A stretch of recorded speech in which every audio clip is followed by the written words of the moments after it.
Hi guys! Good morning sa inyo guys. Good morning, good afternoon, good evening to all the viewers out there.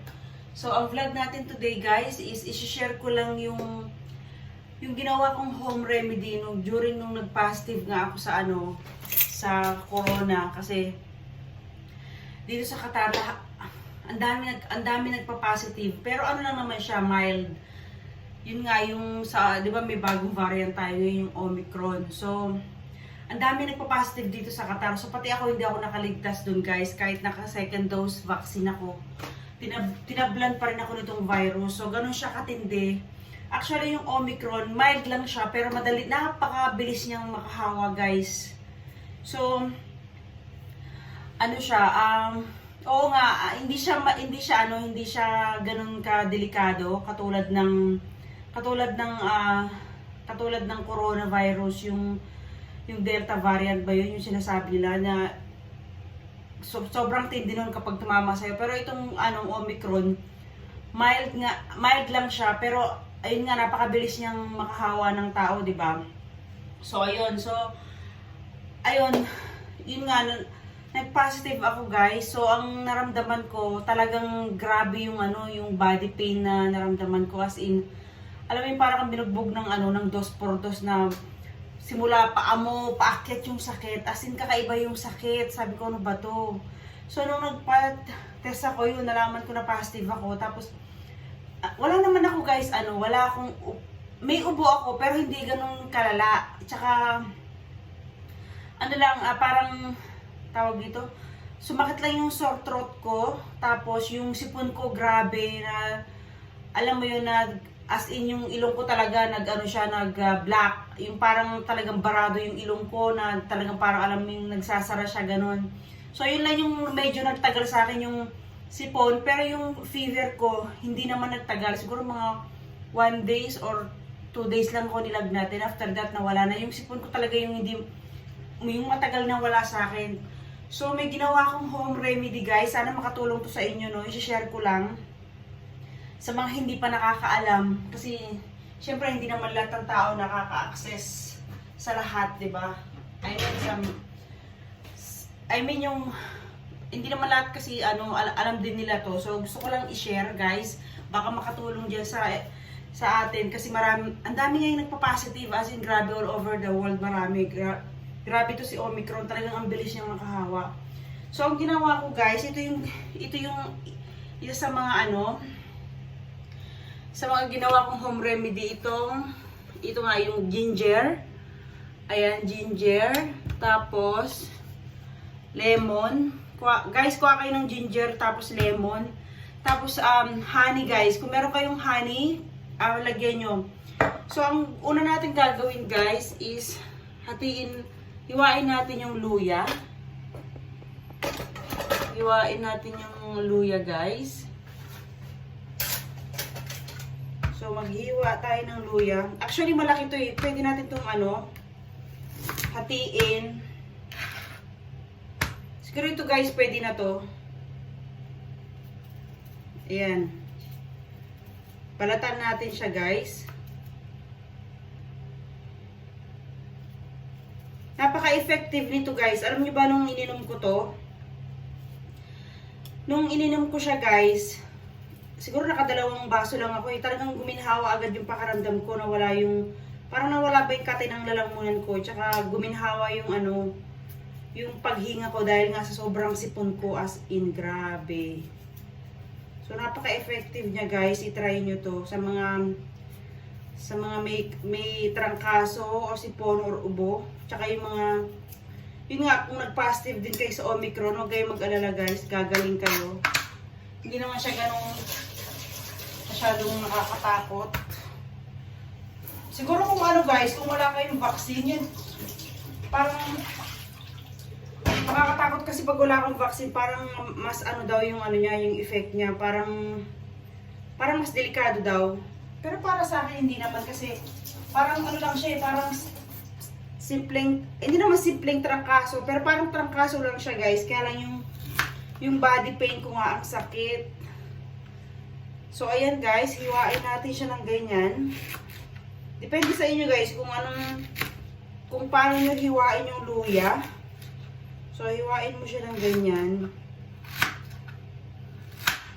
So, ako kasi guys, gusto ko marami para talaga para masarap siyang inumin.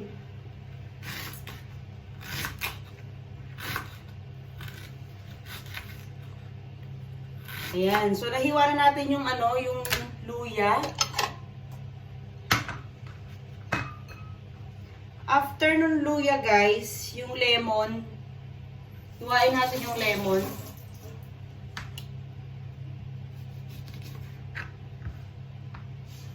Pwede mo siyang hiwain ng ganyan, guys. Yung pabilog. Tapos, pwede mo siya ulit hiwain ng ganyan. Depende sa iyo, guys, kung anong gusto mong hiwa. Pero ako kasi ganyan yung pinaghiwa ko. Ayan. Depende rin sa inyo guys kung ilang lemon yung gusto nyo ilagay ha. Kasi ako, isa lang pwede na. Pero kung gusto nyo dalawa, depende sa inyo yun guys. So, ayan. Hiwain natin yung lemon.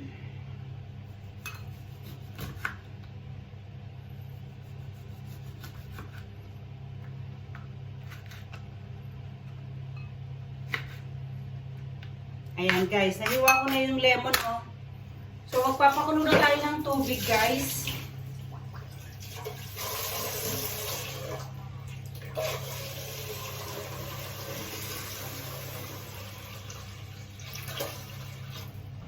Siguro mga kahit ganyan lang, mga ganyan, guys, na tubig. Kayo nang bahala, guys, kung gaano kadami ba yung tubig na gusto nyong ilagay. Kayo nang bahala magtansya. So, pakuluan natin itong tubig, guys.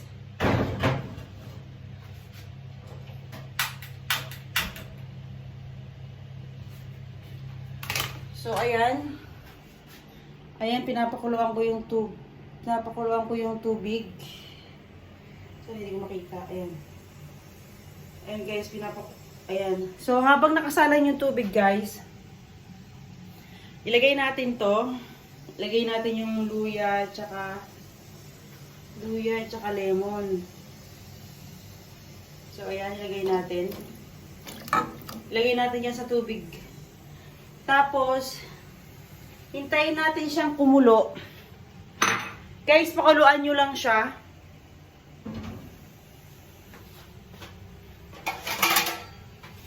So, hintayin natin siyang kumulo, guys.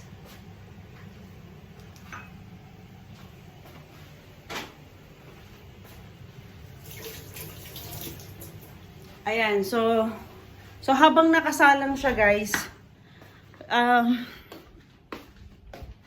hintayin natin siyang kumulo.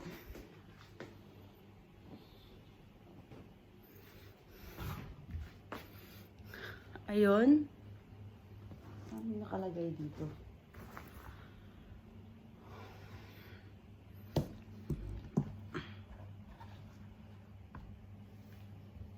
Galing ko nga itong mga towel. So, ayun guys, no. So, yun nga yung ginawa kong home remedy nung time na nag-positive ako. Yun, pinakuluan ko yung luya, lemon. Tapos, after nun, pag kumulo na siya guys, ilagay nyo siya sa baso. Tapos, dagdagan nyo siya ng honey. Tapos, ito pala guys, ito pa yung ginamit ko. Ayan, yung nasal drops. Ayan, nakikita nyo ba yan guys? Nasal drops. Kasi, yung ilong ko talagang nagsasarado siya guys. Hindi ako makatulog kasi talagang, as in talagang nagsasarado yung ilong ko. So, ito ginamit ko guys. Ayan, nasal drops. Makakatulong din sa inyo to. Pero pwede rin kayo guys mag-steam. Alam nyo ba yung steam? Sabi, maganda rin daw yun eh. Na-try ko din siya. Pero kung gusto nyo talaga na yung mabilis yung ilong nyo, ito, try nyo itong nasal drops kasi yan din yung ginamit ko yun. Napaka-effective niya rin guys. So, ayun, tinry ko din guys mag-steam. Magpakulo kayo ng tubig. Tapos, pag kumulo na yung tubig, lagyan nyo ng asin. Tapos, magtalokbong kayo ng kumot. Tapos, langhapin nyo yung usok na galing dun sa tubig na may asin. Nakakaano din yun, nakakaganda rin ng pakiramdam. Kumbaga pag may sipon ka, ganun, parang magiging magaan yung pakiramdam nyo guys. Pero kung gusto nyo ng mabilis talaga, ito gamitin nyo. Kasi sa gabi hindi ako makatulog eh. Kaya gumamit ako itong nasal drops. Tapos, ayun nga, bago pa lang nalaman na nag-positive ako, sumakit din guys yung may sore throat din ako. Pero sa awa ng Diyos, hindi naman nagtagal. So, binigyan din ako ng ganitong betadine. Kasi nung nag-positive ako dun guys, so nagpa-check ako, nagtanong ako dun sa pharmacy dun mismo sa pinag-check upan ko na kung na positive ako. So, ito yung nirekomenda niya sa akin, yung betadine sore throat spray. Pero 2 times ko lang siya nagamit. Nawala naman na yung sore throat ko. Yung nagtagal talaga sa akin yung sipon. Yun ang nagtagal sa akin. Tapos, ito rin, Panadol. Ito rin guys. Yan. Para naman to sa lagnat. Sa body pain, muscle pain. So, ayan, yan lang guys yung mga ininom ko at yung mga kinailangan ko nung nag-positive ako. Tas yun, kasi dito sa Qatar, pag positive ka, automatic 10 days quarantine. So, nag-isolate din ako. Hindi ako lumabas ng bahay for 10 days. As in, talagang nagtiis ako na hindi lumabas. Kasi nga, syempre, makakahawa ka nga naman ng tao, di ba? So, yun. So, tignan na natin, guys, yung pinapakuluan natin. Baka okay na. So, yun lang, guys, ang ginawa ko. Nagpahinga ako, natulog. Ayun pala, guys, increased fluid intake. Inom kayo ng maraming tubig, lalo na kapag yung may ubo kayo or may sipon. Inom kayo guys ng maraming tubig. Ayan guys, kumukulo na siya. Ayan, kumukulo na siya guys.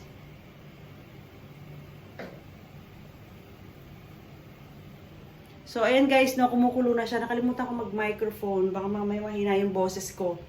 So, yun nga guys, yung kumukulo na siya, hintayin lang natin, siguro mga mga 5 minutes or mga 3 minutes na lang guys, no? Ayan, kasi kumukulo na siya eh. Ayan guys, kumukulo na siya.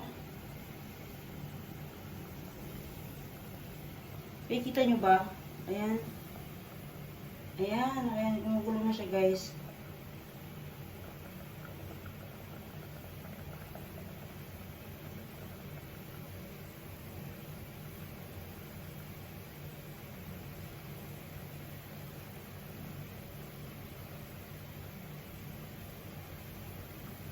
So, yun lang guys, no? Pakuluan nyo lang siya. Siguro kahit mga 5 minutes lang yung, alam nyo talaga na, na okay na yung luya, tsaka yung lemon. So, yun, pag kumulo na siya, at siguro mga 5 minutes lang yung 10 minutes. Ako kasi gusto ko parang medyo matagal, para talagang, alam mo yun, malasahan ko talaga yung katas talaga ng lemon, tsaka ng luya. So yun guys. Then after that, kunin na natin siya. Maglagay tayo sa baso. Yan, maglagay tayo sa baso guys ng kanyang tubig.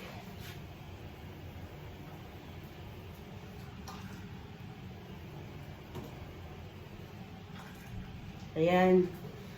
Tapos, lagyan na natin siya guys ng honey. Lagyan natin siya guys ng honey. Ito yung honey ko. So, kahit konti lang, hindi naman kailangan ng maraming honey. Kahit mga 1 spoon lang. Depende sa inyo guys. Pero ko isang spoon lang nilalagay ko. So, ayan na guys. Tapos na.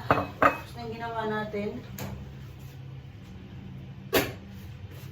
So, ito na siya guys. Ayan o. Ayan, ito na siya. Ito na. Ayan guys. So, ito na siya. Iinumin na natin. So, ganun lang yun guys, no? Napakadaling gawin. Hiwain yung luya. Tapos yung lemon. Tapos, after nun, pag kumulo-kulo na siya, lagay nyo siya sa baso. Tapos, lagyan nyo siya ng konting honey. So, yun guys, inumin nyo na habang mainit pa. Pero wag naman yung sobrang init. Yung parang ano lang, yung kaya nyo lang bang tiisin yung init, ganun.